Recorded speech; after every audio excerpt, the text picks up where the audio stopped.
কয়েকদিন ধরেই শহরে আত্মহত্যার কেস বেড়ে গেছে। এই নিয়ে 4টে আত্মহত্যা হয়েছে। এই আত্মহত্যার পিছনে কোনো রহস্য আছে, তা এখনো জানা যায়নি। পুলিশ স্টেশনে বসে আছেন বড়বাবু। হঠাৎ ওনার কাছে একটা ফোন আসে। হ্যাঁ, কি বলছেন? কি আবার একটা সুইসাইড? আচ্ছা, কি করে বুঝছেন এটা সুইসাইড? ও, আগেরটার মতোই। অদ্ভুত তো। আচ্ছা, আমি এক্ষুনি যাচ্ছি। ঘোষবাবু, গাড়ি বের করুন তাড়াতাড়ি, আবার একটা সুইসাইডের কেস এসেছে। এই নিয়ে পরপর 5টা সুইসাইড। এ শহরে এত সুইসাইড বেড়ে যাওয়ার কারণ কি? আমি কি করে বলবো বলুন তো? যারা মারা যাচ্ছে তারা এটাই লিখছে যে আর বাঁচতে চায় না, মুক্তি চাই, ব্যাস এইটুকুই। তারপর সে একই ভাবে আত্মহত্যা করে ফেলছে নিজের হাতের শিরা কেটে। গাড়ি বার করছি, আসুন স্যার। একটা বাচ্চা মেয়ে স্যার, 14 বছরের একটা বাচ্চা মেয়ে, অন্য কিছু ব্যাপার হতে পারে। মেয়েটার ফোন পেয়েছেন তো? ফোনটাকে এক্সপার্টকে দিয়ে দিন, পাসওয়ার্ড খুলে নিন, তাহলে মোটামুটি কারণটা জানা যাবে। যদি অন্য কোনো কারণ থাকে তবে সেই সূত্র ধরেই তাহলে তদন্তে এগোনো যাবে। কি হলো ঘোষবাবু, কিছু কি পেলেন? তেমন কিছু পাইনি, তবে একটা অদ্ভুত জিনিস পেয়েছি। মেয়েটা ঘুরতে ভালোবাসতো, সেজন্যই ভিডিও করত। রিসেন্টলি আমাদের এলাকার পাহাড়ের নারায়ণতারা হোটেলে গিয়েছিল। হোটেলের রুমে কিছু ভিডিও আছে, বেশ এতটুকুই। মেয়েটা কিছু একটা দেখে ভয় পাচ্ছে আর কান চাপা দিয়ে আছে। কিছুই তো দেখা যাচ্ছে না ক্যামেরাতে, শুধু এতটুকুই। তাহলে একবার ওখানে গেলেই তো হয়, তাহলেই না হয় সবটা পরিষ্কার হবে। আচ্ছা স্যার, একটু খেয়াল করে দেখেন তো, এর আগের বার যিনি মারা গিয়েছিলেন, মানে আত্মহত্যা করেছিলেন, উনি তো নারায়ণতারা হোটেলেই ঘুরতে গিয়েছিলেন। একদম ঠিক বলছেন আপনি। সকলের আত্মহত্যা করার পদ্ধতি কিন্তু ঠিক একই রকম। হাতের শিরা কেটে বিভিন্ন বয়সের ব্যক্তি। একবার খোঁজ নিয়ে দেখবেন তো, সকলেই কি ওই নয়নতারা হোটেলেই গিয়েছিল? হ্যাঁ স্যার, 13 নম্বর খুব খারাপ নম্বর স্যার, তার উপর আবার ডাবল বার আছে। এসব কি বলছেন ঘোষবাবু? না না স্যার, ঠিক আছে। আমি এক্ষুনি বাড়ির কাউকে ফোন করে বা হোটেলের রিসেপশনিস্টকে ফোন করলেই বুঝতে পেরে যাব। আমি দেখছি স্যার। স্যার, একটা অদ্ভুত ইনফরমেশন পেয়েছি। যে 4 জন মারা গেল, মানে খুন হলো, তারা প্রত্যেকেই কিন্তু নারায়ণতারা হোটেলে গিয়েছিল। আর প্রত্যেকেই ওই নারায়ণতারা হোটেলে 1313 নম্বর রুমে একটা রাত ছিল। তাহলে একটা কাজ করুন ঘোষবাবু, আমরা কালকে একবার ওই নয়নতারা হোটেলটায় যাব, দেখা যাক কিছু জানতে পারি কিনা।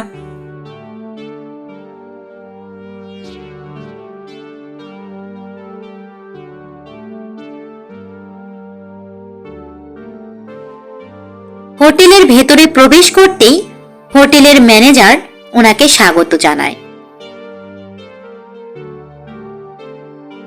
আসুন আসুন বড়বাবু।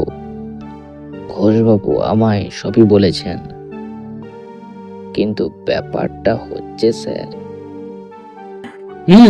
আমি বুঝতে পেরেছি। আসার আগে আমি একবার আপনাদের হোটেলের সম্পর্কে চেক করছিলাম, কিন্তু এই যে 5 জনের ব্যাপারটা আমি ঠিক একটা বুঝতে পারছি না। যে 5 জন সুইসাইড করেছে তারা প্রত্যেকেই আপনার হোটেলে এসে 1113 রুমে ছিল। হ্যাঁ, এইখানেই তো ছিল, কিন্তু ব্যাপারটা হচ্ছে আমার হোটেলে তো কিছু হয়নি। যে যার ঘরে গিয়ে করেছিল। আমার হোটেলে তো অনেকেই থাকে স্যার, কিন্তু ওই 5জন ব্যক্তি কেন যে এরকম করলো তা আমি কি করে জানবো বলুন দেখি। হ্যাঁ, সেটা তো আমরা জানি, কিন্তু আমরা একটু আপনার সঙ্গে কথা বলতে চাই সে ব্যাপারে। আসলে এই হোটেলে কিছুদিন আগে একজন মহিলা ছিলেন, যে মহিলাটি হোটেল থেকে বেরোনোর পরেই গাড়ি অ্যাক্সিডেন্ট করে মারা যান। এরকম বলা হয় যে তা আত্মহত্যা। এটা নিয়ে ইনভেস্টিগেশনও হয়েছিল। চলন্ত গাড়ির সামনে ঝাঁপ দিয়েছিলেন, সিসিটিভি ক্যামেরায় দেখা গিয়েছিল। তারপর থেকেই এই হোটেলের ওই রুমে মাত্র 5জন ছিল। প্রথমজন অশোকবাবু, একজন বড় বিজনেসম্যান। সাধারণত কোনো প্রকার অসুবিধা ছিল না। বিজনেস রিলেটেড কাজকর্মের জন্য তিনি এখানে এসেছিলেন, খাওয়া দাওয়া করেছেন ভালোভাবে। তারপর এখান থেকে বাড়ি গেলেন। এরপর রাহুল দেব এবং সুমন কর্মকার, এরা দুজনে স্টুডেন্ট। একটা মেয়ে রিসেন্ট এসেছিলেন, সে একটা ব্লগিং করত। কিন্তু আরেকজন যে এসেছিল সে একা এসেছিল ছুটি কাটাতে। তবে কোনো রকম অসঙ্গতি তো কিছু হয়নি। আপনি চাইলে সিসিটিভি ক্যামেরাও দেখতে পারেন।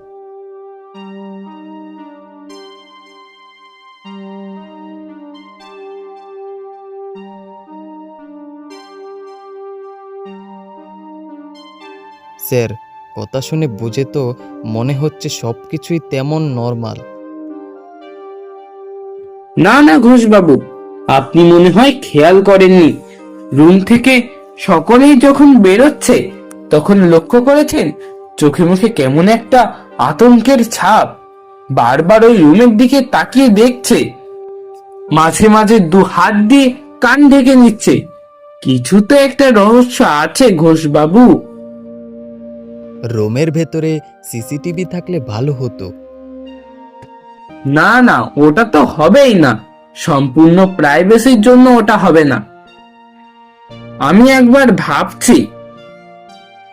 কি ভাবছেন স্যার? আজ রাত থেকে ওই হোটেলে থাকবো। ওই রুমের ভেতরে কি এমন হতে পারে তা আমি দেখেই ছাড়বো। স্যার, আমার খুব একটা ভালো লাগছে না। 13 নাম্বার খুব ভালো নাম্বার না স্যার। আপনার যদি কিছু হয়ে যায়। আরে না না, আমার কিচ্ছুটি হবে না। তবে ওই রুমে তো কিছু একটা হচ্ছেই। তাছাড়া যদি কিছু নাও হয় কোনো অসুবিধা নেই। একদিন একটু অবসর প্রাপ্ত হব। কাজের চাপে মাথা কাজই করছে না। একদিন একটু না হয় উপভোগ করে আসলাম।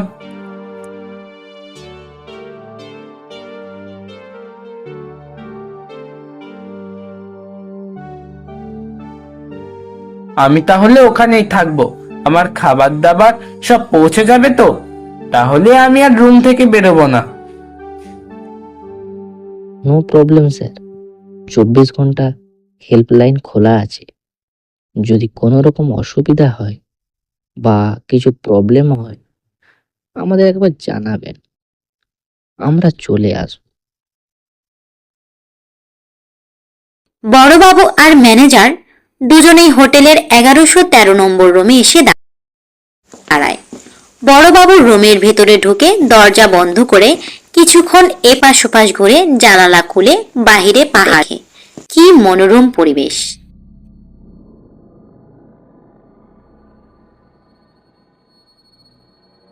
হঠাৎ করে বড়বাবুর মনে হয় একটা বাচ্চা মেয়ে যেন কেঁদে উঠল।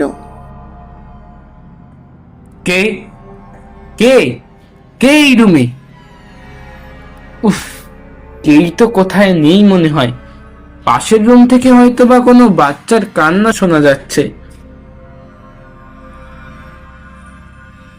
বড়বাবু এক মনে সূর্যাস্তের দিকে তাকিয়ে আছে এবং তিনি খেয়ালও করেন না তার পেছনে একটা ছায়া মূর্তি আস্তে আস্তে একটা শরীরের রূপ নিচ্ছে।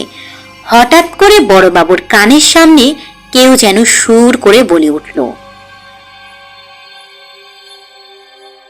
রাহুল, রাহুল, এই রাহুল।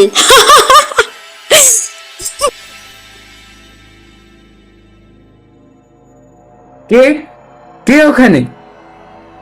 কই, কেউ কোথাও নেই তো। কিন্তু এ কি অবস্থার ঘরটার? ঘরটা যেন পুরোপুরি পাল্টে গেছে। এটা কি হচ্ছে? এটা কি হচ্ছে আমার সাথে? আমি এখানে কি করছি? এটা তো আমার রুম নয়। ফোনটা কোথায়? ফোনটা কোথায়? আমার রিসেপশনে কল করতে হবে, ম্যানেজারকে ফোনটা করতে হবে। ফোনটা কোথায়? ফোনটা এই তো, এই তো, এই তো এখানে ফোনটা। এই তো ফোন। এবার আমি ফোন করব। বড়বাবুর নাম্বার ডায়াল করেন। ওই পাশ থেকে ম্যানেজার বলেন, স্যার আমি এক্ষুনি যাচ্ছি, আপনি একদম চিন্তা করবেন না।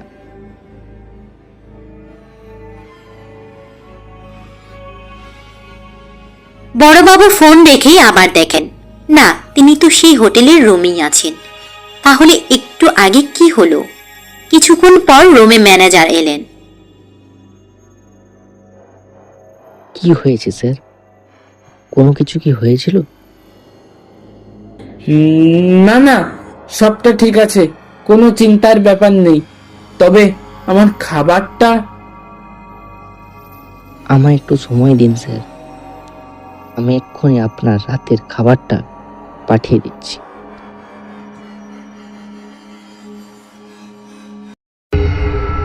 রাত ঠিক 12টা। বড়বাবু শুয়ে আছেন।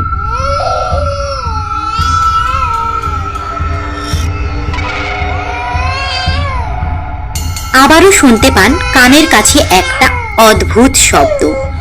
অনেকক্ষণ থেকেই শোনা যাচ্ছে একটা বাচ্চা কান্নার আওয়াজ। তীক্ষ্ণ কিন্তু ভয়ানক সে শব্দ। কে কে কে এখানে? কে তুমি? বড়বাবু লক্ষ্য করে বিছানার এক পাশে বসে আছেন একটা মহিলা এবং সেই মহিলাটাকে বড়বাবুর খুব চেনা চেনা লাগছে।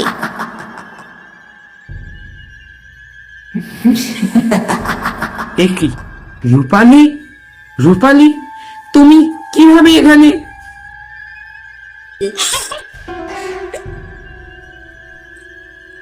আমাকে মনে আছে? তাহলে ভুলে যাওনি? এই আমার কনির সন্তান, তাকে দেখো, একে মনে আছে? কেন আমার আর তোমার সন্তান দুজনকেই তো তুমি। না না না, এটা সম্ভব নয়, এটা সম্ভব নয়, এটা হতে পারে না, এটা অসম্ভব, এটা এটা হতে পারে না, এটা হতে পারে না। কেন হতে পারে না? তুমি সত্যের পথে চলো, তুমি সবাইকে শাস্তি দাও, কিন্তু একটা কথা ভেবে দেখো তো, তুমি কতটা শাস্তি পাওয়ার যোগ্য? চুপ কর শয়তান, একটু মিথ্যা কথা বলবি না। তুই আমাকে ধাক্কা দিয়েছিলি শয়তান। তুই চাসনি আমার সন্তান পৃথিবীতে আসুক, পৃথিবীর আলো দেখুক। পাপী শয়তান, দেখ আজকে আমি তোর সাথে কি করি। না না না, ওটা একটা ভুল ছিল, ওটা তো জাস্ট অ্যাক্সিডেন্ট ছিল। আমি তো জেনে বুঝে কিচ্ছুটি করিনি, আমি জেনে বুঝে কিচ্ছু করিনি। মারতে চাসনি, কিন্তু ধাক্কা দিয়েছিলি। আমার দেহে প্রাণ ছিল, আমাকে তাড়াতাড়ি হাসপাতাল নিয়ে গেলে আমি আর আমার সন্তান বেঁচে যেতাম, কিন্তু তুই তা করিসনি। তুই দাঁড়িয়ে দাঁড়িয়ে দেখেছিস আমার প্রাণ আয়ু বেরিয়ে যাওয়ার পর আমাকে তা মাটি চাপা দিয়ে শেষ করে দিলি। আমি নিরুদ্দেশ হয়ে রয়ে গেলাম। কেউ জানতে পারলো না সেই রাতে আমার সাথে কি হয়েছিল। সব মাটি চাপা পড়ে গেল। মনে পড়ে? মনে পড়ে সেই রাতের কথা, নাকি ভুলে গেছিস? কি চেয়েছিলাম আমি? কেন আমাকে মারলি? আমার সাথে সন্তানটাকে তুই শেষ করে দিলি। তোর শাস্তি হবে না ভেবেছিস না? তুই ভুল ভেবেছিস। তোকে শাস্তি দেওয়ার জন্য আমি এসেছি রূপালী। রূপালী এসেছি তোকে শাস্তি দিতে। আমি শাস্তি চাই, তোর শাস্তি চাই।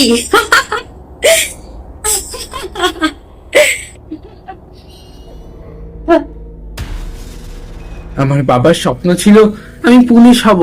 সেই মুহূর্তে তোমাকে বিয়ে করাটা আমার পক্ষে সম্ভব হয়ে ওঠেনি রূপালী।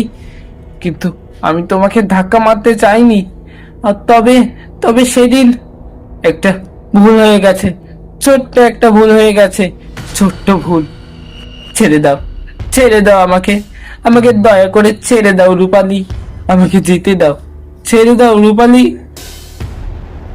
You think you are safe here?